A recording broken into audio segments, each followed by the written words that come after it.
Hi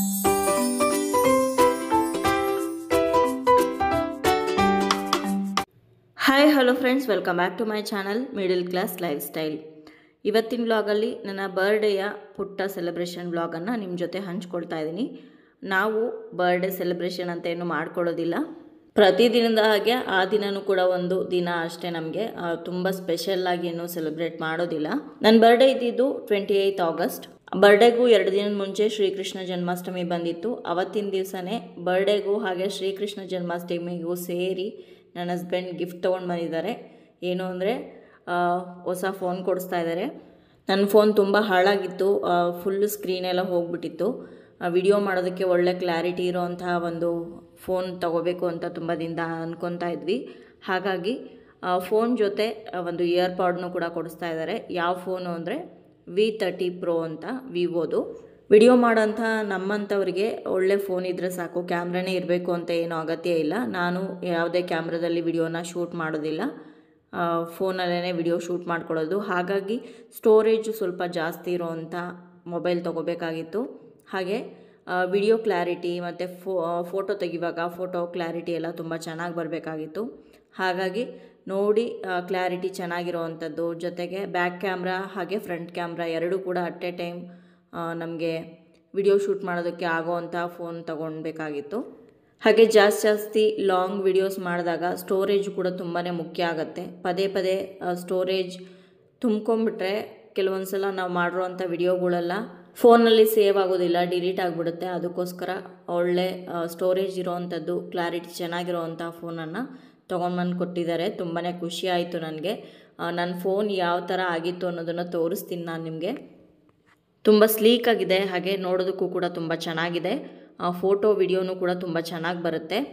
ಸುಮಾರು ಒಂದು 6 ತಿಂಗಳು ಮೇಲೆ ಆಯಿತು ನನ್ನ ಫೋನು ಫುಲ್ಲು ಹಾಳಾಗಿ, ಜೊತೆಗೆ ಸ್ಟೋರೇಜು ಕೂಡ ಫುಲ್ಲು ಜಾಸ್ತಿ ಆಗಿಬಿಟ್ಟಿತ್ತು.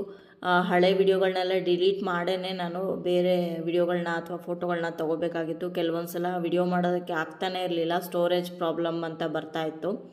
ಹಾಗಾಗಿ ಈ ಫೋನ್ನ ಚೇಂಜ್ ಮಾಡ್ತಾಯಿದ್ವಿ. ಬಟ್ ಇದು ಕೂಡ ಚೆನ್ನಾಗೇ ಇತ್ತು ಫೋನು. ಇದೂ ವಿವೋ ಕಂಪ್ನಿ ಇದೆ. ಹಾಗಾಗಿ ಅದರ ಡಿಸ್ಪ್ಲೇ ಎಲ್ಲ ಚೇಂಜ್ ಮಾಡಿಸ್ತಾ ಇದ್ವಿ. ಡಿಸ್ಪ್ಲೇ ಅಂತಂದರೆ ಮೇಲೆ ಹಾಕಿರೋವಂಥ ಗ್ಲಾಸ್, ಟೆಂಪರ್ ಗ್ಲಾಸ್ ಇದೆಯಲ್ಲ, ಅದನ್ನೆಲ್ಲ ಚೇಂಜ್ ಮಾಡಿಸಿ ಬೇರೆ ಗ್ಲಾಸ್ ಹಾಕಿಸ್ತಾ ಇದ್ವಿ.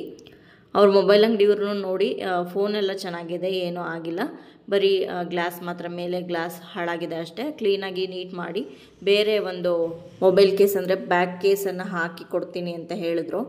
ಅದನ್ನು ಹಾಕಿ ಅದನ್ನು ನನ್ನ ಹಸ್ಬೆಂಡ್ ಯೂಸ್ ಮಾಡ್ತಾ ಇದ್ದಾರೆ ಇವಾಗ.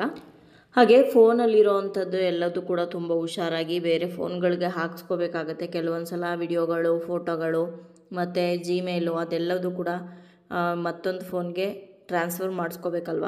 ಹಾಗಾಗಿ ಈ ಅಂಗಡಿಲೇ ಎಲ್ಲದೂ ಕೂಡ ನಮಗೆ ಮಾಡಿಕೊಟ್ರು.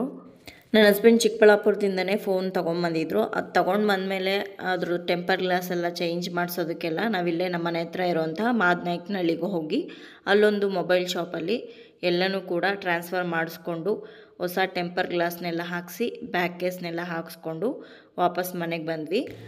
ಇದು ಬರ್ಡೇಗೂ ಒಂದಿನ ಮುಂಚೆ ಮಾಡಿದಂಥ ಒಂದು ವ್ಲಾಗು. ಇನ್ನು ಬರ್ಡೇ ದಿನ ಮೊದಲೇ ಹೇಳಿದ್ನಲ್ವ, ಏನು ಅಷ್ಟೊಂದು ಸೆಲೆಬ್ರೇಷನ್ ಇಲ್ಲ ಅಂತ. ಸ್ನಾನ ಮಾಡಿಕೊಂಡು ದೇವ್ರ ಪೂಜೆ ಮಾಡಿ ದೇವಸ್ಥಾನಕ್ಕೆ ಹೋಗಿ ಹೊರಗಡೆ ಎಲ್ಲಾದರೂ ಹೋಗೋಣ ಅಂತ ಅಂದ್ಬಿಟ್ಟು ರೆಡಿಯಾಗಿ ಹೊರಟಿದ್ದೀವಿ.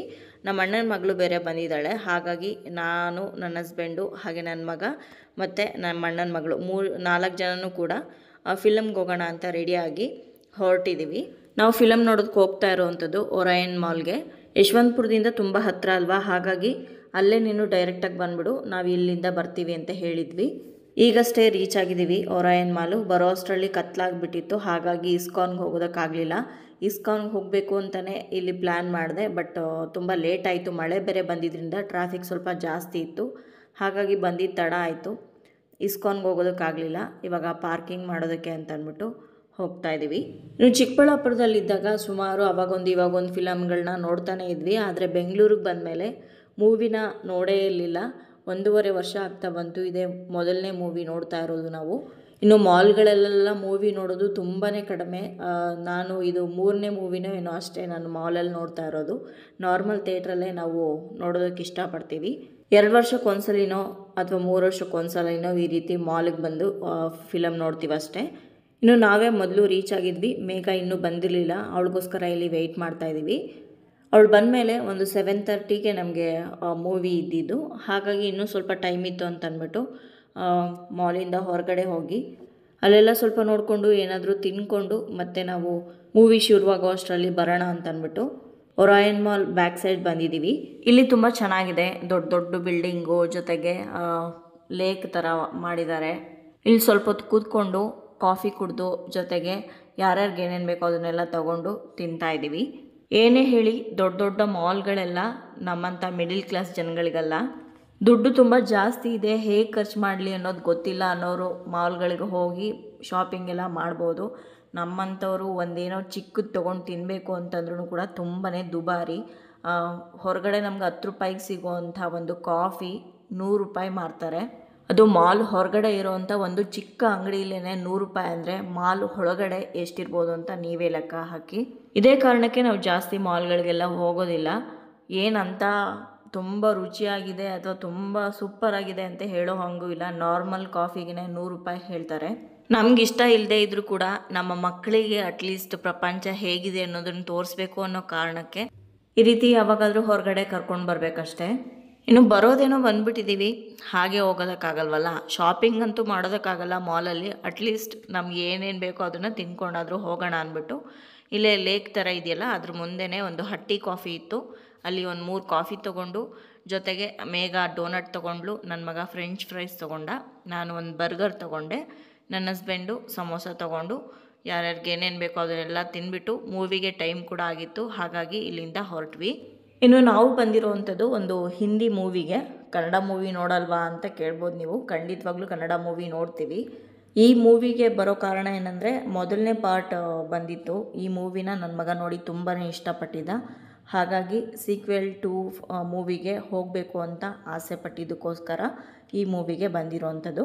ನಾವು ಬಂದಿರೋವಂಥ ಮೂವಿ ಸ್ತ್ರೀ 2 ಮೂವಿ, ಹಾರರ್ ಪ್ಲಸ್ ಕಾಮಿಡಿ ಇರೋವಂಥ ಮೂವಿ ತುಂಬಾ ಚೆನ್ನಾಗಿತ್ತು.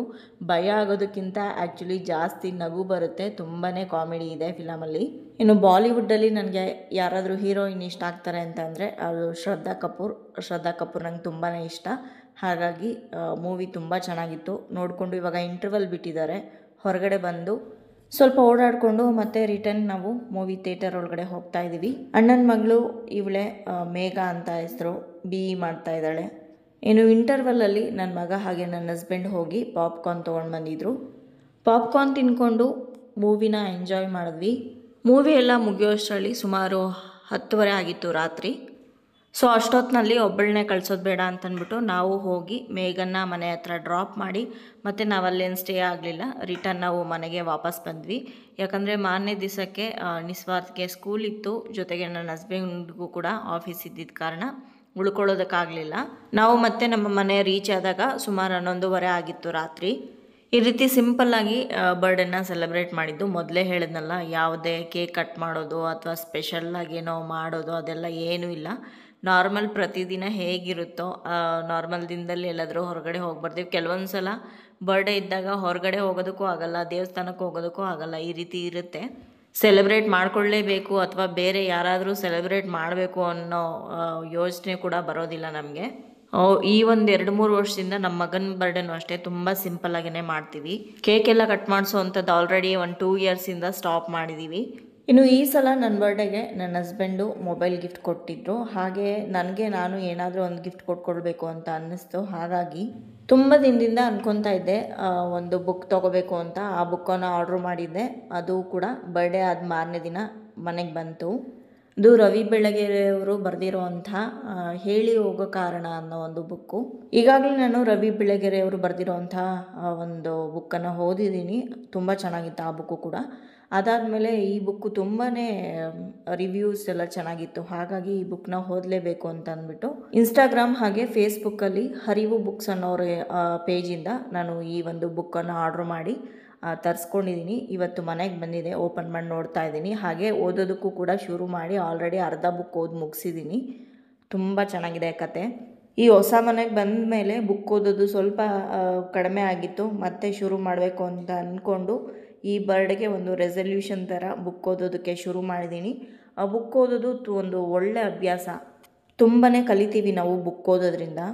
ಪಾರ್ಸಲ್ ಬಂದಿದ ತಕ್ಷಣ ಕ್ಯೂರಿಯಾಸಿಟಿ ತಡೆಯೋಕ್ಕಾಗದೆ ಓಪನ್ ಮಾಡಿ ಹಿಂದೆ ರವಿ ಬೆಳಗೆರೆ ಅವ್ರು ಬರೆದಿರೋವಂಥದ್ದು, ಯಾರಿಗೆ ಈ ಪುಸ್ತಕನ ಅರ್ಪಣೆ ಮಾಡಿದ್ದಾರೆ, ಮುನ್ನುಡಿ ಎಲ್ಲದನ್ನು ಕೂಡ ಓದಿದೆ.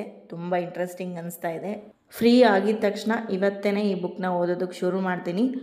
ಬುಕ್ಕು ಆಲ್ರೆಡಿ ನಾನು ಅರ್ಧ ಓದಿದ್ದೀನಿ, ಹಾಗಾಗಿ ಹೇಳ್ತಾ ಇದ್ದೀನಿ. ಬುಕ್ ತುಂಬ ಚೆನ್ನಾಗಿದೆ. ಯಾರಾದರೂ ಓದಬೇಕು ಅನಿಸಿದ್ರೆ ಖಂಡಿತವಾಗ್ಲೂ ಒಂದು ಸಲ ಓದಿ. ಮೇ ಬಿ ಸ್ವಲ್ಪ ವಯಸ್ಸಾದವ್ರಿಗಿಂತ ಟೀನೇಜರ್ಸ್ಗೆ ತುಂಬ ಇಷ್ಟ ಆಗುತ್ತೆ ಈ ಬುಕ್ಕು. ಒಬ್ಬರನ್ನ ಯಾವ ಮಟ್ಟಿಗೆ ನಾವು ಇಷ್ಟಪಡ್ಬೋದು, ಆ ಇಷ್ಟಪಟ್ಟವರು ನಮಗೆ ಮೋಸ ಮಾಡಿದಾಗ ಏನು ಮನಸ್ಸಿಗೆ ಯಾವ ರೀತಿ ಆಘಾತ ಆಗುತ್ತೆ, ಆ ಒಂದು ಇಷ್ಟಪಟ್ಟವ್ರ ಮೇಲಿನ ಪ್ರೀತಿ ದ್ವೇಷವಾಗಿ ಯಾವ ರೀತಿ ಬದಲಾಗತ್ತೆ ಅನ್ನೋದೆಲ್ಲ ತುಂಬ ಚೆನ್ನಾಗಿ ಬರೆದಿದ್ದಾರೆ.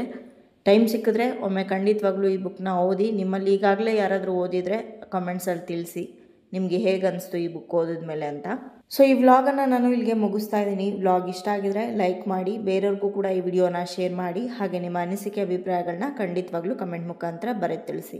ಮತ್ತೊಂದು ಇಂಟ್ರೆಸ್ಟಿಂಗ್ ವ್ಲಾಗ್ ಜೊತೆಗೆ ನಿಮ್ಮನ್ನ ಮತ್ತೆ ಭೇಟಿ ಆಗ್ತೀನಿ. ಅಲ್ಲಿಯವರೆಗೂ ಧನ್ಯವಾದಗಳು. ಲೋಕ ಸಮಸ್ತ ಸುಖಿನೋ ಭವಂತು.